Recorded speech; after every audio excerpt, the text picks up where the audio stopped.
Magandang araw po, welcome po sa aking bagong YouTube channel na Nov9 TV on the spot. Real talk, real fast.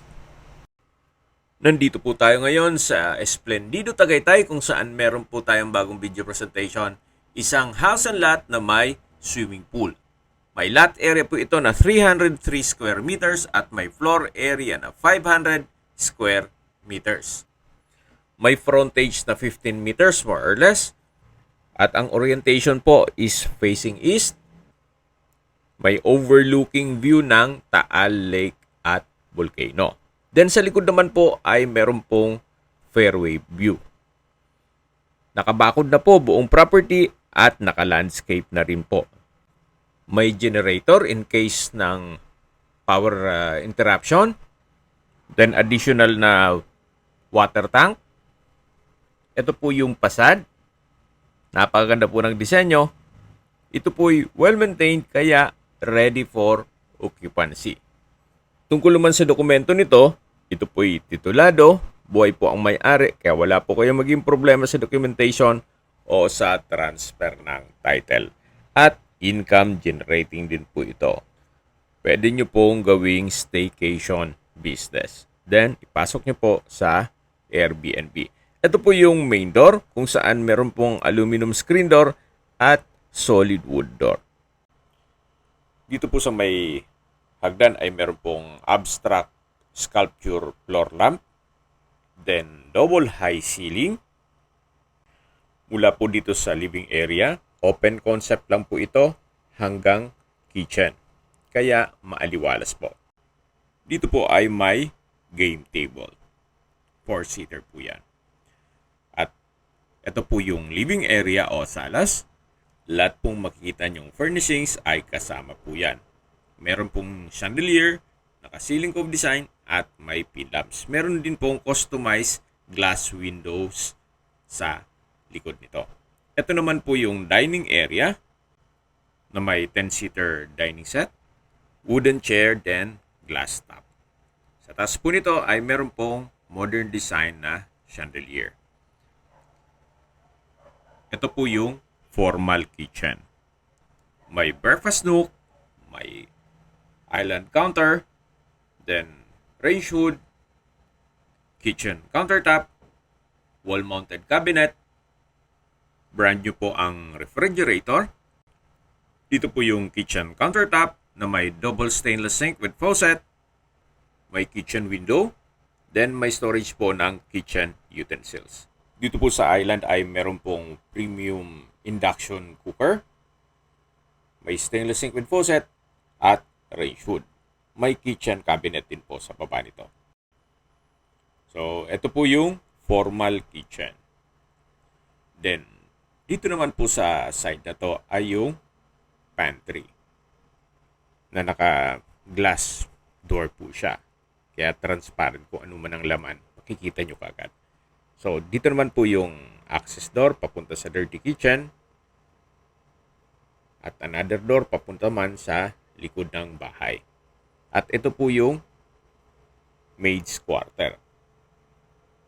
So, malaki naman po ang spasyo niya.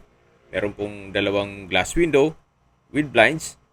At babalik po ulit tayo dito sa loob. So, yan po yung pantry. Ito yung formal kitchen.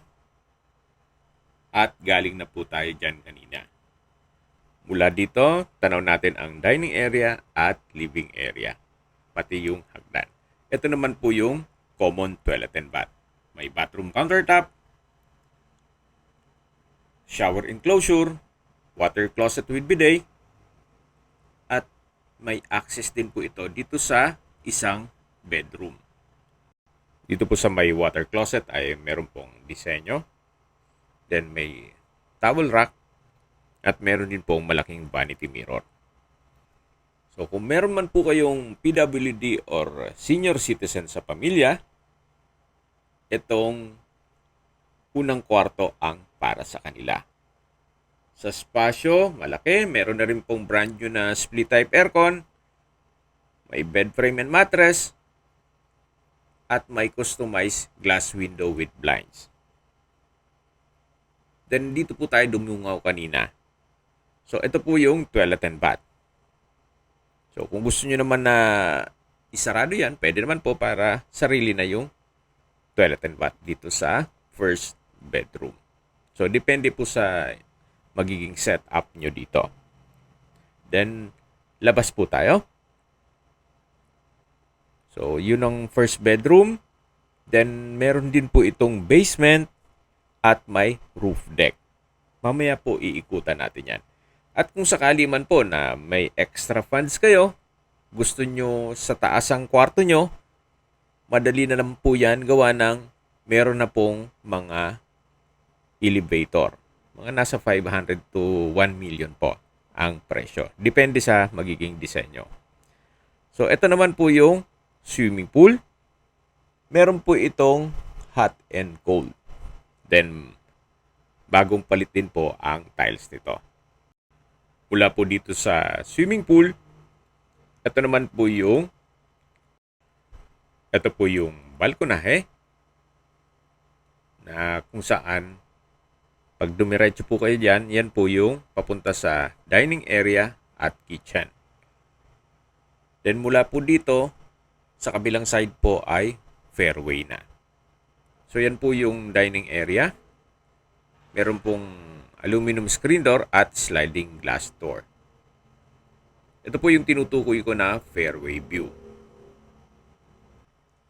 Napakaganda po ng tanawin at napaka-aliwalas. So, balik po ulit tayo dito sa may poolside. Yun po yung tangke na pinakita ko yung first part ng video. Bali, dalawa po yan. In case lang ng water shortage. Ito po yung sliding glass door with the aluminum screen door. Then, ito po yung hagdan na papunta po yan sa basement o man's cave. Mamaya po, bababa tayo. Pero check natin yung mga kwarto sa taas. Ito pong stairs ay naka-tiled staircase, glass railing, at stainless handrail. Meron din pong glass walls na nag-serves as natural sunlight. So, nandito na po tayo sa second floor. Ito po yung family area. May sofa set at glass center table. Sa dulo po ay may glass window with blinds. Then meron pong sliding glass door with the aluminum screen door.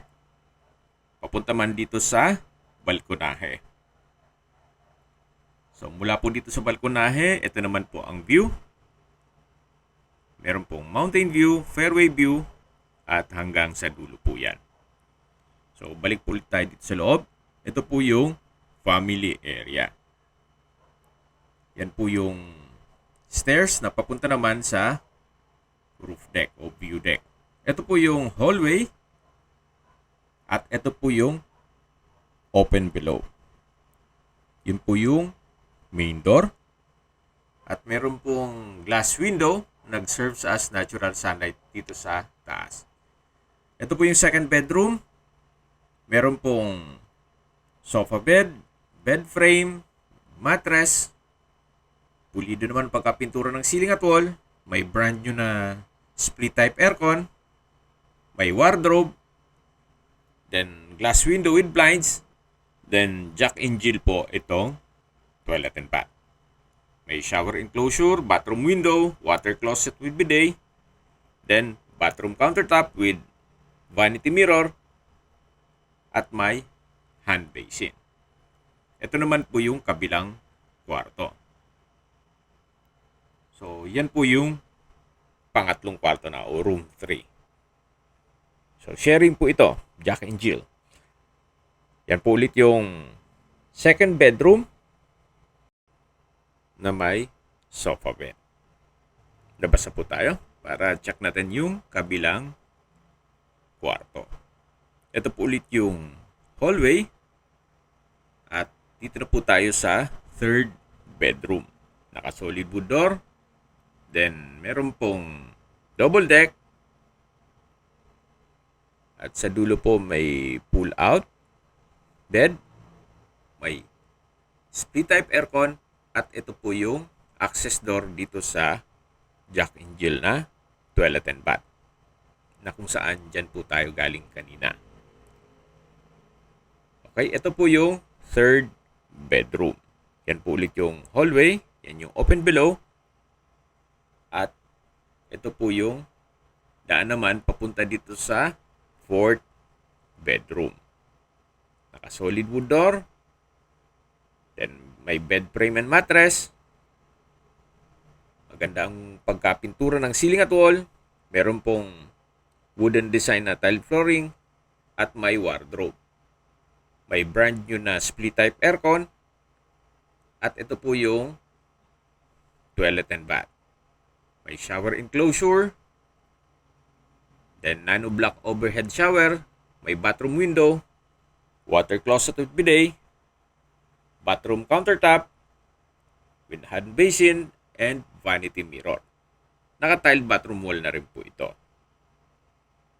Then meron din pong floating na bathroom cabinet. So, ito po yung fourth bedroom na mayroon pong customized glass window with blinds. Okay, labas ulit tayo. Yan po ulit yung hallway na papunta sa hagdan. At ito naman yung papunta sa fifth bedroom o master's bedroom. Ito pong master's bedroom ay napakalaki po ng espasyo. May brand new split type aircon, then chandelier, wooden design ng tiled flooring, may bed frame and mattress, at ito po yung toilet and bath.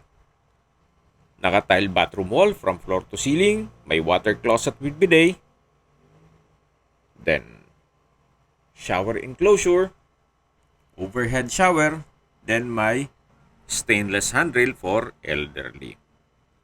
Then dito po yung bathroom countertop with a hand wash basin at meron pong jacuzzi. At meron pong French window design. So yan po yung toilet and bath dito sa master's bedroom. Balik po ulit tayo dito sa loob. May wardrobe. Meron po ditong aluminum screen door na access door po ito dito sa may balkonahe. May two-seater na coffee table made of rattan. Napakaganda po, napakaaliwalas ng fairway view at mountain view. Very relaxing. So yan po yung likod ng bahay. At yan po yung glass window. So balik po ulit tayo dito sa loob. Tunghayin nyo po ulit itong master's bedroom. Meron pa pong isang access door na naka-aluminum screen door. Dito naman po ay sa gilid ng bahay na may balkonahe na may stairs in case ng emergency papunta sa baba. So ito po yung master's bedroom. O fifth bedroom na po ito. Balik po ulit tayo dito sa hallway. Then, ito naman po yung access door na papunta naman dito sa balkonahe. So, marami pong balkonahe ito. Sa ilalim po nito ay yung covered car garage at kakasya po ang dalawang sasakyan. So, balik po ulit tayo dito sa hallway. Yan po yung fourth bedroom. Then, dito yung third bedroom. Yung second bedroom. At ito po yung open below. So, galing na po tayo dito kanina. Then, dito naman yung family area. At ito po yung spiral stairs na naka-tiled staircase, glass railing, at stainless handrail. Papunta po ito sa roof deck. So, samahan niyo po ako. Kaya po tayo. Then, dito po ay meron pong access door na may aluminum screen door. So, meron pong mga outdoor chairs and tables. Then, naka-tiled flooring na rin po dito. At meron din pong common restroom. Na maayos naman po ang toilet fixtures. Then, dito po sa side na to ay yung fairway view at mountain view. Yan po yung view mula dun sa second floor. Napaganda po. At mula naman po dito sa dulo, yan po yung buong view deck. Then, dito naman po ay meron po Taal Lake at Volcano view. Napaganda po, napakaaliwalas, sariwang hangin, at malamig po ang klima. Napaganda po nito para sa inyong retirement. Kung malayo pa naman ang panahon na inyong pagre-retiro, maganda rin po itong investment na pwedeng gawing staycation business. Habang pinagmamasdan nyo po ang kapaligiran at mag-iikot po tayo dito sa bahay, pag-usapan natin ang distance, location, at travel time. Mula po sa Twin Lakes, ang distance is 3.1 kilometers at ang travel time is 5 minutes. Mula naman po sa Tagaytay Rotonda, ang distance is 13.9 kilometers at ang travel time is 18 minutes. Kumpleto na po doon gaya ng malls, hotels, restaurants, banks, schools, church, at hospital. Yan po yung lagi kong binabanggit sa aking video na dapat nyo i-consider sa paghanap ng property, yung meron pong malapit na hospital. Hindi ko naman po sinasabing sakitin kayo, yan naman po for emergency purpose lang naman. At mula naman po sa Calac Silang Interchange, ang distance is 29 kilometers at ang travel time is 38 minutes. Mula naman po sa Manila o sa airport, ang distance is 71.5 kilometers at ang travel time is 1 hour and 23 minutes. Okay, sa presyo na po tayo. Binebenta po ito ni owner sa halagang 45 million pesos. Okay, bago natin tapusin ang video at bababa po muna tayo sa basement. Yan po yung family area dito sa second floor. At ito na po yung spiral stairs na pababa ng ground floor at basement. Napakalaking bagay po nitong glass walls. Nag-serve as natural sunlight. At yan po yung living area, dining area, kitchen, at yung main door. So, dito na po tayo sa may pool area. Yan po yung access door papunta sa swimming pool.